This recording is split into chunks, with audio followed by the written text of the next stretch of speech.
रुनिकाटा हाग्रा बिफाना गोबां बेसेन गोसा रांनि आयेन बेरेखा दंफांजों लोगोसे 14 साखानि मालगारि हमो।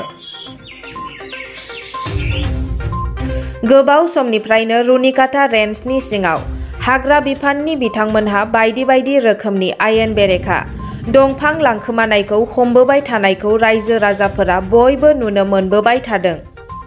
बेबादिनो थांनाय सनिबार बारायखालि मोनानि 11 रिंगासो समाव रुनिकाटा रेन्जनिनो सिङाव थानाय बान्दुगुरि गामिनिफ्राय गंसे AS25 EC8794 14 साखानि ट्राकजों लोगोसे गोबां बिबांनि आयेन बेरेखा दंफांफोरखौ रेन्जारजों लोगोसे हाग्रा बिफाननि सोद्रोमाफोरा हमनानै रुनिकाटा रेन्ज मावखुलियाव दोनफैनाय जायो। ओनसोलनिनो रनजित मसाहारि बिथाङा बेखौ थाबैनो प्रपार इनभेस्टिगेशन खालामनांगौ होनना बिथाङा दाबि दिखाङो। बेराफारसेथिं चिरांनि DFO ब्रह्मानन्द भाटिरिया फोरमायनाय बादिब्ला हाग्रा हानि गाम्बारि बिफांखौ दाननानै लाबोनायाव रायजो राजानि अजद मोननायलाय बिफानारिफोरा हमना रेन्जनि मावख'सिम लाना फैयो होनना बुंथियो। आसलते मानो फैदों मा जायगा बिलाय? रुनिकाटा रेन्ज बियो।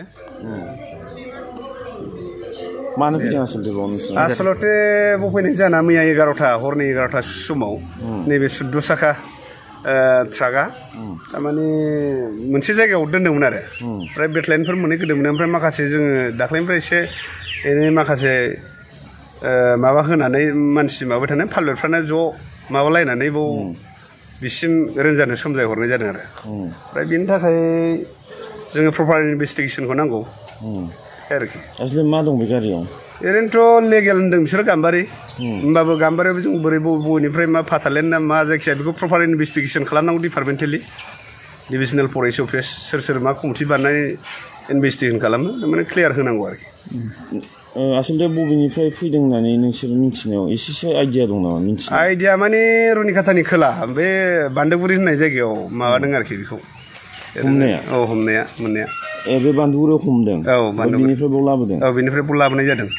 माने नोंसोर प्रपार इनभेस्टिगेशन खालामनांगौ बिनि सोमोन्दै आरो बबेनिफ्राय बबे जायगा मा बबेनिफ्राय बबेयाव मा मुरा बबेनि फाथालेण्ड सोरनि हा बेखौ प्रपार इनभेस्टिगेशन खालामनो थाखाय डिपार्टमेन्टखौ खावलायो आरोखि। नोंसोर डिपार्टमेन्टनि माजों रायज्लायदोंमोन अफिसारफोरजों? डिपार्टमेन्टेलिथ' जोङो माबा हिसाबै जों नियारेस्ट हिसाबै जोङो रेन्ज अफिसारनाव कल खालामदों।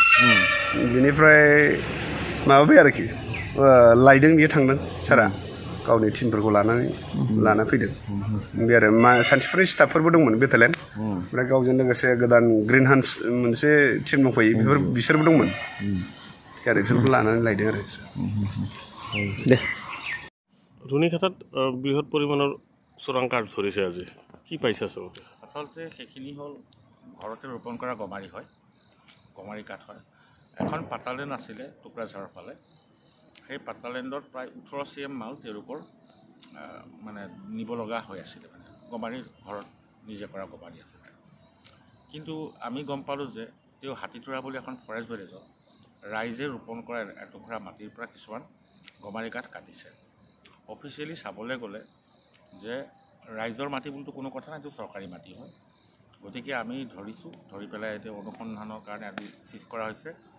কাইলৈ আমি ইনকুৱাৰী এটা দিছোঁ আমাৰ প্ৰটেকশ্যন ৰেঞ্জ অফিচাৰ আৰু ACF যাব কি পৰিস্থিতিত তেওঁলোকে এনেকৈ কাঠখিনি নিব লগা হৈছে বা হেমাৰ চেমাৰ আছে নে গোটেইখিনি অনুসন্ধান কৰা হ'ব। তাৰপিছতহে আমি বস্তুটো বাজেয়াপ্ত কৰাৰ সম্পৰ্কে আমি চিন্তা কৰিম।